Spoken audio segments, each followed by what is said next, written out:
Welcome back to another episode of In the Zone with Ian Robb and Dancin Rodda, the podcast where peak performance meets powerful mindset. Today's guest is someone who's been in the zone since the age of 9, when she first knew she wanted to help animals live their healthiest, happiest lives. She's the founder of Farmhouse Chiropractic, a trailblazer in animal wellness, and a certified chiropractor with a passion for unlocking performance potential in our four-legged athletes. With a background in human chiropractic and a deep-rooted connection to competitive animals, she's created a unique bridge between animal and human health and helps both move better, feel better, and win better. Buckle up for an inspiring conversation with the one and only Dr. Jillian Johnson. Hey, Pete, we're back in the zone. I know, it feels great. It feels awesome. We've done this now a couple of times, and we're going to get better and better. In fact, we're not even going to do the scripting. We're just going to go live on this. We're going to go live? Why are we going live? Well, because we're going to have our very first guest from the World Equestrian Center here in Ocala. And that's actually was the first business that I went to, was the Farmhouse Chiropractic. Okay. Because I was kind of broken when I drove cross country from San Diego to here. I was kind of like leaned over like the hunchman of Notre Dame, and they kind of helped me on out. So well, and I heard she doesn't like scripts. Yeah. She wants to do it off the cuff. That way it's from the heart. All right. But Pete, maybe we should have a little fun. Let's do our usual intro though. Let's do our intro script just to fire her up and see how she likes it. Let's do it. All right, here we go. Welcome back in the zone with Ian Robb and Dancin Rodda, where champions, coaches, and change makers come to talk performance, purpose, and the pursuit of peak potential. Today's guest is someone whose passion runs deep, not just for animals, but for the connection between human and horse, handler and hound, rider and result. She knew her calling by the age of 9. She never looked back. Dr. Jillian Johnson is a powerhouse in the world of animal chiropractic care, with a special focus on performance optimization for competitive animals. She's the founder of Farmhouse Chiropractic, a Texas A&M grad, a certified chiropractor, physician, and an AVCA certified animal chiropractor who's helped thousands of animals move and perform better. In 2023, she went all in on animals, shifting her practice entirely to the four-legged animal athletes. Today, we talked about her healing, harmony, and how to unlock better performance through better movement.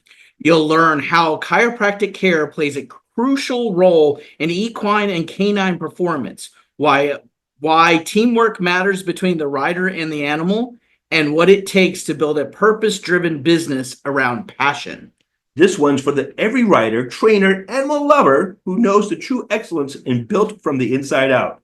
Let's get in the zone with Dr. Jillian Johnson. Dr. Jillian Johnson. I always forget that doctor part. How you doing, Dr. Jillian? I'm doing great. I want you guys to wake me up with that every morning. That pumps me up. That puts me in the zone. Yeah, absolutely.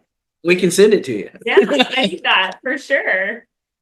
So tell us a little bit about what makes you a chiropractor or what sets you apart from everybody. How would somebody get to know? If we have a listener that doesn't know who you are, tell us what you want them to know the most about. Absolutely. My name is Dr. Jillian. I own Farmhouse Chiropractic. We are located here at the beautiful World Equestrian Center.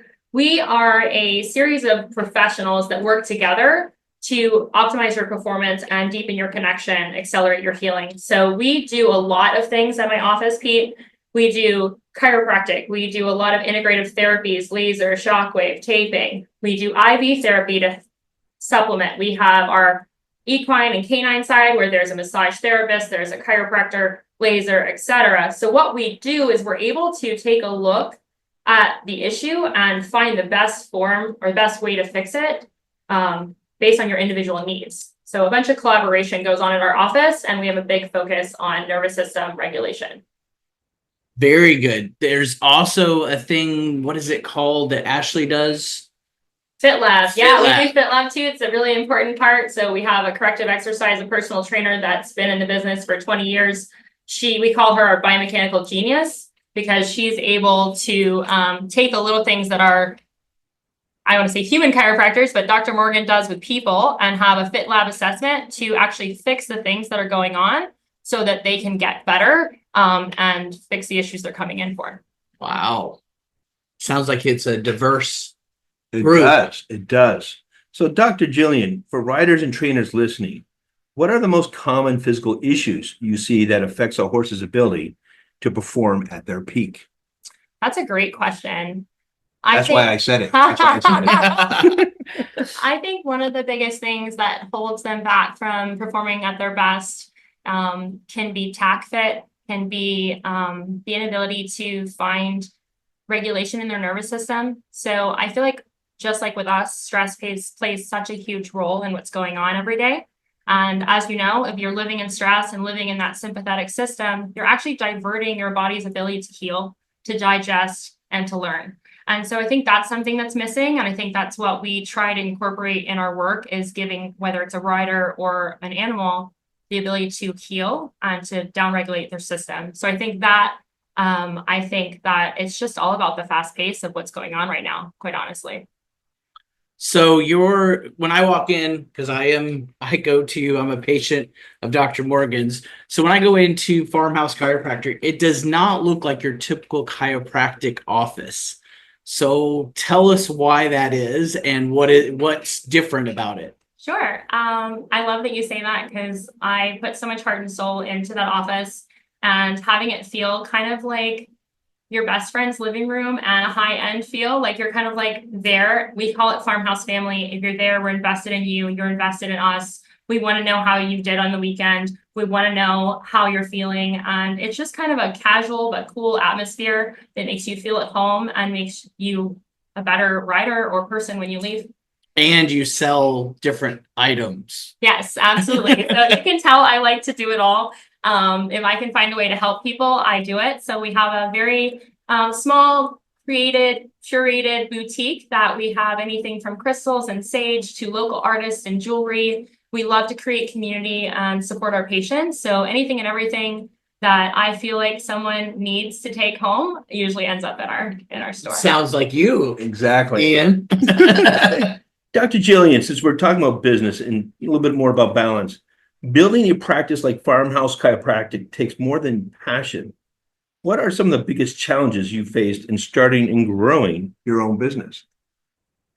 Ooh, that's also a good question. You're doing great. As far as the biggest challenges I've had, I think are self-sabotage and being scared to be seen for the quote unquote maybe weirdo that I was. So I think that there's a idea of what you're going to become that you put out there in the beginning, and then the growth happens and you actually find out who you are. And I think that has been probably the biggest challenge that I've personally faced. And then also just learning your demographic, seeing what people value, and then being able to hold strong to what you want and what you want to put out in the world. Well, you've been here at the World Equestrian Center for how many years now? 3 years. 3 years. So pretty much when it started, right? Mm-hmm.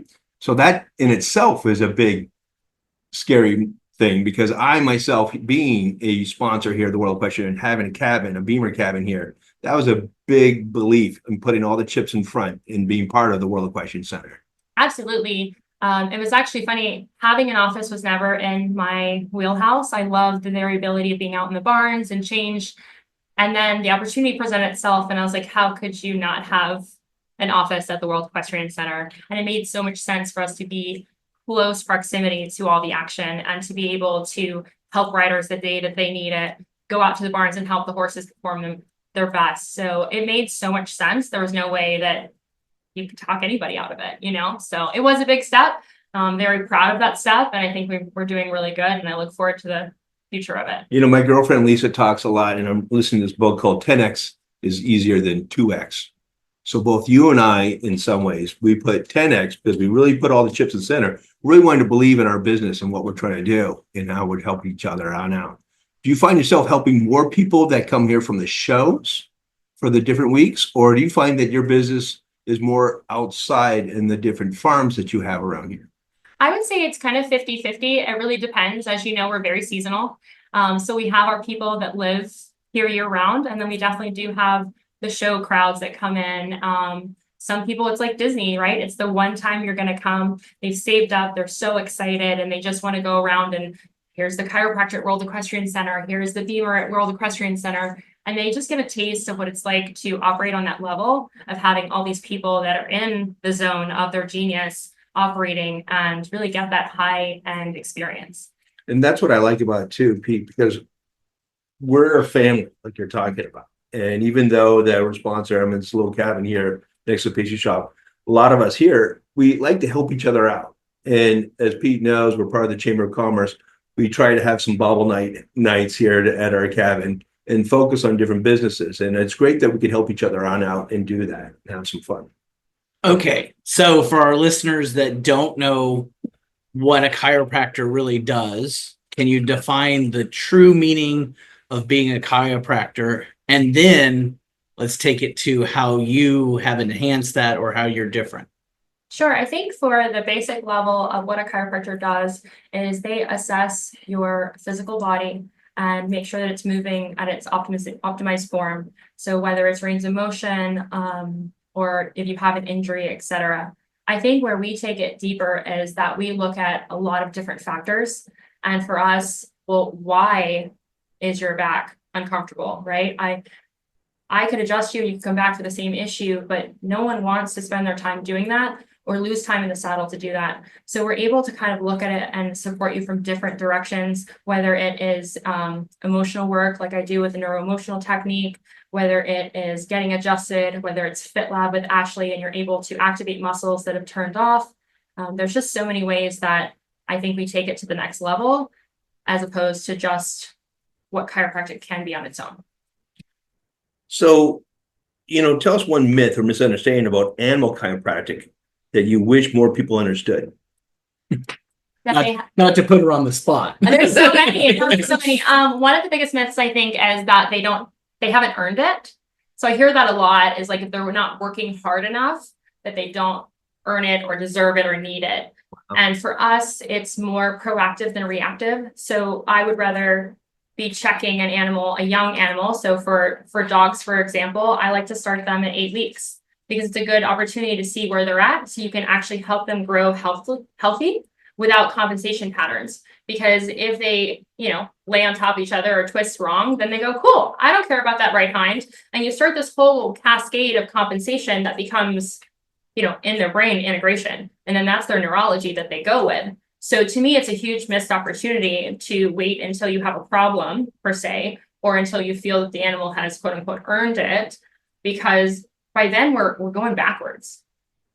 Well, that's great because we do have Brady, the BEMER dog at WEC, that's lying down right next to us here. So maybe Dr. Jillian can see really what's going on with his body here and can talk to us what it's all about. I would love to. So you and I have a relationship of I've been teaching you for the past 3.5 years, horsemanship. Tell me how that horsemanship, because I always this gets me proud, Ian. We're gonna make Pete cry. Yeah, I'm gonna cry on this one. So how you use what I've taught you. Thank you for the tissue. How you've used what I've taught you in your chiropractic for the horses, the dogs, and everything, because this is really neat for me. Yeah, it's really what makes the difference. And to be frank, you changed my life. Mm-hmm. So I got a mare that was supposed to be my first nice big horse. And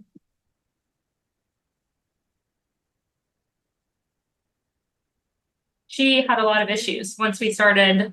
She attacked me like a stallion. And I was like, okay, something's wrong. And this was supposed to be my quote unquote, I'm gonna get a nice horse. I'm looking for something squishy. I don't have time as a professional to be a trainer. That was everything I put out. And what the universe delivered was everything I actually needed. And I got this mare that was very extreme, more extreme than I realized at the time. And then the trainer I was riding with at the time introduced me to Pete. And Pete was explaining things to me that I wasn't ready to hear. And I was like, well, I can do it. And so I being the person that I am, was like, well, if we're going to do it, I want to do it. I want to learn it. And he told me to my face that would take a lot longer. And I committed to the process. And for those of you that don't really know what Pete does, Pete takes the time to let the nervous system regulate between horse and rider and horse and owner. And what a lot of the times our horses are mirrors. And what my horse was showing me was my inability to stand still, my inability to be in my own body, and my inability to really connect. And, you know, as horseback riders and people, we go through trauma. And as horseback riders, we shove it down. You know, we're like, oh, don't have time for it. Get back on the horse. And it was a time that I just got to really unravel all of those things and work with her. And so, yeah, we've been doing that for 3.5 years. And what it taught me was regulating my own nervous system so that I could hold space for others. And so that I brought into my practice. So my adjustments used to be 15 minutes in and out. Like I was doing the best chiropractic I knew how. But now I'm having a conversation with them, and now we're incorporating energy, and now we're incorporating anything that we feel like is helpful. The groundwork that Pete does, you know, I will just sit and wait with a horse sometimes walking into a stall to set the tone. That animal's never had anybody walk in and not need something from them. That's a very profound moment of healing, to just be asked. And so, yeah, I think I've incorporated that as many ways as I've learned how. I've been blessed to share that with my staff, and everybody has been, you know, nothing but up from there. Wow. I couldn't promote myself any better by that question. That's pretty good. That was great. Right there. You know, just since you're talking about your staff and talking about it, if a young person listening today says, I want to do what Dr. Jillian does, what path would you advise them to take? Absolutely. So there are 2 traditional paths currently. Right now, it really is state dependent on where you go. So I always tell you to look at your state. You'll need your undergrad degree in science. And then it's either a veterinary or chiropractic degree that you go to. And then you go to a postgraduate animal chiropractic. So it really depends if you want to focus on chiropractic, like I did with people and animals, and focus on the field, or you want to add chiropractic to your veterinary practice. So there's 2 different ways you could do that.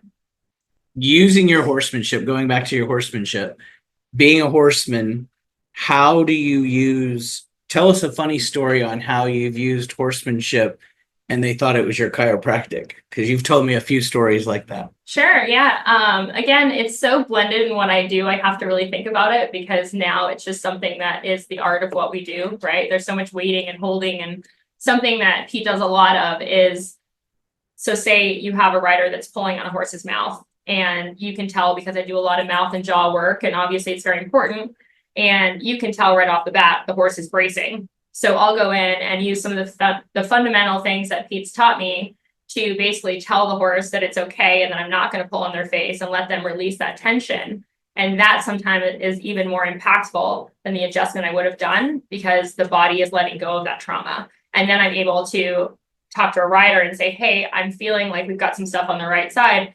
How are your hands? And like, oh my God. And then I get to walk them through the same thing, and not only help them connect with their horse, understand their horse, that maybe their horse isn't just being obstinate or pulling on them. Maybe they have a place, and then we can help them fix that and bridge that gap. And that's just beautiful. Can you go into that a little bit more? Because I know Pete talks a lot about being a marriage counselor for horses, but, you know, talk a lot about teamwork between animal and rider. How can that chiropractic care help optimize that partnership? Absolutely. So chiropractic is going to remove all the interference. So if you're not feeling well that day, and then I'm going to ask you to perform, you've already decided that things are probably not the best they could be. So if I'm going to remove the things that are stopping you from being a better athlete, that's going to make that motion easier. I can't tell you how many times another missed opportunity is new imports. You know, that's a long, hard haul on horses. And then a new people, new place, new saddle. And sometimes I tell people, get the horse checked before you even get on, so you know what you're fighting with. Because if one side's tighter than the other, I don't care how you ask me, I can't perform what you're asking me to do. And if I shut down after that, because I literally can't do that motion, then I'm moving into behavioral. So the physical is leading to behavioral, which is leading to emotional stress, and this whole loop that you can't get out of. So it's important to address each one, I feel like. It opens up the gates. You know where you're starting, right? Yeah. If you tell me you've got a bum shoulder, I'm not going to come pull on that shoulder. I'm going to be like, no problem, let's start here. It's the ability to be a good partner and to understand where people are coming from. What frustrates you the most about saddles and saddle fits? Because I've heard these stories also. Pete, it's supposed to be confidential. So saddle fit is hard in our industry. not all horses are made the same. And that's something a lot of saddle reps say, oh, we'll get you this one because it'll fit the most. Totally. But there's 3 of us in here and none of us are going to wear the same shoes. So it's just a really hard thing. And I feel like the technology needs to improve a little bit as far as being able to change more, because horses change. I see all the time, someone buys a horse, they buy a brand new saddle, they're so excited to do it the right way, and then the horse grows. I wish I was still in the same pants I was in high school, but I'm not. So sometimes you just have to make accommodations. And thinking that there is no way to shim it. So Ashley is actually a certified ergonomist she speaks for horses and saddle fit, and she helps people shim their saddles and make what we have work. Now, sometimes she'll be like, I don't think this can work, but it's very rare. And so there's so many different pads that you can use to alleviate some of the pressure. And I feel like that's just really helpful that we're able to kind of help people. I think most people are like, oh, I'm gonna have to buy a new saddle, don't look at it, because they don't want to know. Isn't it funny how the rider gets their saddle for that horse, so it's all together there. But then the trainer will start riding that horse to warm him up or do what needs to be done. And she or he is using their saddle, which doesn't fit that horse. Yeah. Therefore, that horse starts to have, and I'm not a veterinarian or I don't play one on TV. Well, it might be a little back sore. Yeah. You wonder why sometimes. Right. So it's so obvious sometimes, but it's also something that's so, how can the trainer have a saddle for every horse, right? You have to sympathize there. And that's where getting proper body work to support moments like that is so important, because sometimes you do have to push a little harder. As an athlete, I'm sure you experienced that. You didn't always get to go, I'm a little sore, you had to play through it. But how can we support them so that what we're doing is not as long lasting? How do you educate everybody here that comes to World Equestrian Center? I think we should have some lunch and learns or some little gatherings where, hey, understand that they need the chiropractic work, especially right after they came off the trailer, because that's a little stressful. And they might have been a little movement in the trailer that made them a little bit stiff to begin with. Yeah, you always ask them what their driver's like, But absolutely, I love to educate. I love to speak. I get busy running a practice and helping as many people as I can, and I need to get out there, and opportunities like this is just so close and near and dear to my heart to be able to share this with everybody. So let's switch it over to the dog side of things. Woof. Right. So tell us a little bit about the shows, because you told me the first time you went to a show and it was very interesting. She was in the zone and fixed a dog. So tell us about your dog showing experience. Sure. Dog showing is actually quite funny because I didn't know really dog shows existed when I had this dream of my practice. It was horses, a little bit of riders, and occasionally the barn dog. Well, when I was building my practice, I was handing out flyers to anyone and everyone, talking to everybody I could. There was a veterinarian around the corner, and I'd been performance optimization, athletes. Well, she sends me this 12-year-old mastiff that hasn't walked in 2 years in the hind end. And this is probably the first 10 patients I had out of school. So here I am. This isn't going to go well. It's, you do hear those chiropractic miracles, but that's not what I'm here to promote. I'm here to promote longevity. So we go in there. I explained to them, we're just going to keep helping the front end be more comfortable. And her husband ended up being the show chair of the Tampa Dog Show. And at the end of it, he was like, well, I want you at my shows. Great. So we showed up to the first dog show, adjusted the #1 dog of the year that hadn't been winning. He won. After that, got invited to another show. And after that, those are a big part of our farmhouse family. All the people you see on TV competing, dog shows happen just like horse shows all around the world. And it's just been a really rewarding part. We're able to do the same thing we do here and support dogs and handlers, especially on the road. So, Dr. Jillian, you bring up a couple points right there, and I want to elaborate a little bit more in the sense that how do you define being in the zone when it comes to animal athletes? What does peak performance look like from your own lens? Yeah, I love that question. I think that being in the zone is about finding a regulated nervous system and being able to focus on exactly what you're doing, not being from a place of fear or not being from a place of pain, and just being able to operate at your zone of really genius and excellence that you are made to do.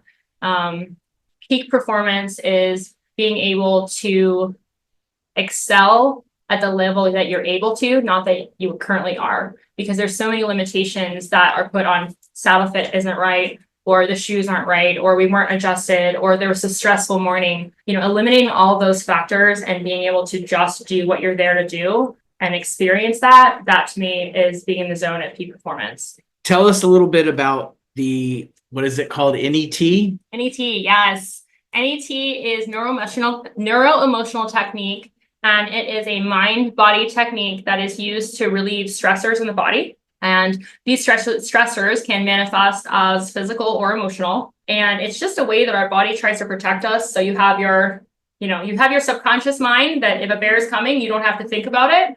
You just run. And then you have your conscious mind, which we can make logical decisions. Well, sometimes in our life, our subconscious builds these stories and tries to protect us without us even realizing it. So it can manifest in all kinds of ways, very common ways or very unusual ways. And just being able to do this technique and alleviate what really doesn't serve people. Like, why are you carrying something that your 5-year-old self learned when you didn't have the resources that he had? So it shouldn't impact you. And this can be anything from physical goal setting. I do this with my athletes. I'm okay winning the Grand Prix. I'm okay winning the Grand Prix on Saturday. I'm okay being a millionaire. I'm okay doing all these things. Well, if you got beat up at 5 years old with the lunch money your grandmother gave you, you think you want to hold on to money? Maybe not. So that might actually be what's holding you back. And I love that. I'm adapting it to use it on animals. And really where the magic happens is human and animal. I'm okay reaching a certain performance goal or going through something. So tell us a little bit more. You might have witnessed a breakthrough moment when an adjustment unlocked a new level of performance in an animal. Can you share that story? Specific story. I feel like it happens all the time. Honestly, I feel like every time we're doing something, we're seeing that increase in performance. For me, I think the magic of what happens is just helping the whole team. I'm trying to think of a specific moment. I might have to think about that for a minute. So while you're thinking about it, yes, you've also talked about doing clinics where you take your whole team to a location and then you just go, I guess, wow, Farmhouse Chiropractic, wow. Wow, we fix it all. Yes, absolutely. We love to fix things. We're a very diverse practice. We bring so many different professionals and aspects to it. So clinics are just such a cool way to pop in, look at things, problem solve, do as much as possible, and then leave with such a big difference. And, again, any opportunity for me to get in front of people to share what we do and to expand our reach, I love it. And what I like about Jillian is I got a phone call while she was doing this clinic for help on a horse. They were having a behavior problem.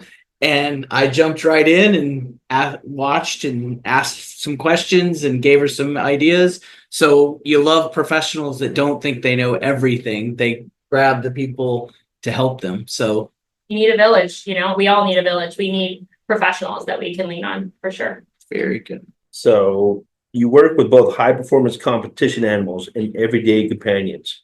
How do you adapt your technique from such different needs? I think it's all about just meeting people with where they are. The majority of my practice is performance based. We do companion side, probably like 10%, and everything else is like show dogs and stuff like that. But I think it's the same. I think that especially with most of my companion animals being owned by equestrians, it's really about just optimizing how they're feeling and how they're doing so that they can have the longest, happiest life that they can. And we'd love to give people opportunities. Like we like to teach them how to stretch and how to, you reach in so you feel how things are. So you're a more educated owner so that we're doing this before there's really a big problem. Okay, so just for some fun, dog, cat, or horse, who's the most opinionated patient?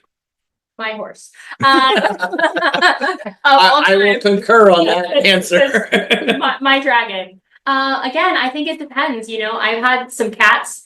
We joke that all the barn cats in Ocala have been adjusted because they lay in my hands just fix. But I think it's about the kind of like a personality, right? You have some people that are like, hey man, fix it, touch me, do the things, and you have some people that are kind of sitting back in the corner watching. And I think it's totally different. If you could look into the future in 5 years, what would Farmhouse Chiropractic look like in the zone in your ideal setting? I think in 5 years, I would love to be clinicking and have a very full clinic schedule. I would love to build a community that included more of what you do and more horsemanship. Maybe having that in a clinic setting, or maybe being like, hey, this happens. I see you now. You're another one of the professionals, part of the team kind of thing. I would love to expand. I love teaching. The more people and staff that I have, I love to watch them grow. It's just something that's really, really like been a passion of mine, as I've discovered. Being at more places, different, probably having another office in a different state, and maybe even going internationally. Wow. So, Dr. Jillian, what's your personal motto then, or phrase you find yourself saying most often in your work? What do you say most often? You're safe. Yeah, I say that a lot, and it really changes things. You're safe. Let it go. Wow. That's pretty deep. That's pretty deep. You know, it kind of makes me think too. Another question that I was thinking of is that if your hands could talk during an adjustment, what would they say? Look, can I say it? Maybe you should say it, Pete. It depends. Again, sometimes I feel, I'm very empathic and I feel so much of what I'm doing. So sometimes I'm feeling the resistance. Sometimes I'm feeling the rider that really needs to go into Fit Lab and, needs to take care of their right hand or take a breath with Pete and do some NET. So I think my hands, it depends. Yeah. It's a very hard question to ask. It's very different. It's like each person carries their own story, So you're hearing the whole story through your hands. Yeah, exactly. Thank you. Are you feel the energy before you even touch them? Yeah, it's been cool since working with Pete. I have been so much more aware of my own energy. And 5 years ago, if you would have told me that I had crystals and was talking about energy, I would have looked at you like you had 3 heads. I was like, absolutely not. Now I'm like, what else are we doing? So yeah, it's really just getting into your zone and being present. And I think being grounded, it's something that nobody teaches. And that you can actually sit there in your zone of excellence and just feel. And for me, I'm a feeler. That's where my superpower is. And I can walk in and I can feel how the animal's feeling. I can feel how the tissue's feeling. I've been challenging Shelly, my massage therapist, to like walk up and then see what you feel and then go check your hands. And it's just been really cool. I think this is great. I'm having a great time. We're in the zone. I don't know how much time you have at your lunchtime break, but that I think you've answered some great answers to our questions. So the only thing that I would end with on this is tell us, if you can, the change that you've made emotionally in this journey. So I think the biggest shift for me personally is that I never felt comfortable looking inside. So I always was very happy to look otherwise. That's why I became a great chiropractor, right? Because I could find the issues in you, but I didn't want to look at me. And I feel like that doing Pete's work and working with my horse and just really having some hard moments as you grow in business and as you grow as an individual has allowed me to grow tremendously in myself so that I'm able to just be with me and be quiet. And I feel like that has propelled my practice to the next level because now I'm able to hold space for others to go through that journey. This is the perfect show for us to do. The very first person from World Equestrian Center. And there you go. I'm glad you thought that Dr. Jillian would be the Dr. person. Johnson, which is a funny joke because I came up to her, somebody recommended me and they said, yeah, Dr. Johnson recommended you. And I came up to her. She was my first student in the morning. And I went, hey, Jillian, who's this Dr. Johnson? Do you know a Dr. Johnson? Meanwhile, we've been doing work together for like, I don't know, a year and a half. Yeah. But I'll take it as I'm on the first name basis. So it's all right. Because I didn't know who Dr. Johnson was. Well, look, Dr. Jillian Johnson. Yes. Do you want to add anything to this very special podcast to the listeners? To the listeners, I would just say if you are curious about anything with your animals, please don't hesitate to reach out. We love to educate. Stop by. We're in Arena 2 at Farmhouse Chiropractic at the World Equestrian Center. And really, the deeper your connection is, if anything is hard for you, there's probably a reason. Animals don't wake up and decide that they just don't feel like doing it. So instead of having the mindset of let me fix it or let me push you through it, reach out to a professional and see if there's something going on first. Well, I was going to say that was In the Zone with Ian, Robb, Dancin, Pete, and Dr. Johnson. Absolutely. Thanks so much for joining us today. It's been a pleasure, and I look forward to working with you soon. Thank you for having me. This has been such a great experience. That's a wrap on another powerful episode of In the Zone with Ian Robb and Dancin Pete Rodda. Big thanks to Dr. Jillian Johnson for sharing her wisdom, her passion, and her groundbreaking work at the intersection of animal wellness and elite performance. whether you ride, compete, or simply love your animals like family. Today's episode was a reminder that true teamwork starts with connection and that health is the ultimate performance edge. Don't forget to subscribe, share, and leave us a review. And catch us next time as we dive deeper into the mind, body, and bold journeys of top performers. Until then, stay focused, stay inspired, and keep riding in the zone.